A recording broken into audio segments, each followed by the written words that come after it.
ADHD doesn't doom relationships or cause divorce, but unmanaged ADHD and undiagnosed ADHD can be wildly difficult to deal with for both the person with ADHD in the relationship and their spouse. Here's 3 examples of how ADHD can impact a relationship. By the way, I'm an ADHD coach with ADHD and I'm married, so I get it. First, ADHD impacts working memory, and it can be really problematic when you commit to remembering something for a spouse and then you don't do it. Sometimes it can even be perceived as intentional forgetting. Weaponized incompetence is kind of a really popular term going around these days. And ADHD forgetting kind of walks that line, because if you're not intentionally doing anything to fill in those gaps in your memory, then the forgetting is going to happen. But of course, the non-ADHD person also has to keep in mind that ADHD is a disability, and no matter how much accommodation we do, there's always going to be those blind spots, and you just have to prepare for those. Perfection is maybe not a realistic goal. Second, executive dysfunction is a real challenge for a lot of us.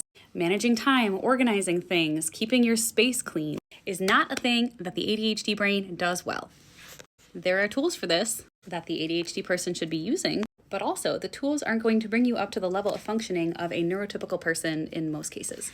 So again, it comes back to managing expectations and accommodating as much as possible.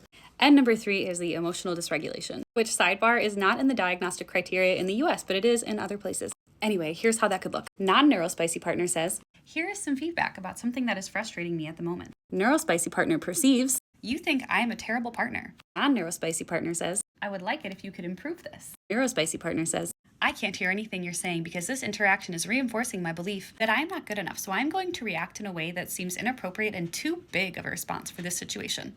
Sound familiar? This is where therapy and coaching can come in and provide you with some really good tools for navigating your relationship and making sure that everyone's needs are met. If this was relatable or helpful, follow along for more ADHD content. I'm also available for ADHD coaching, and I have a ton of digital resources on my site that are really affordable if coaching is not in your budget.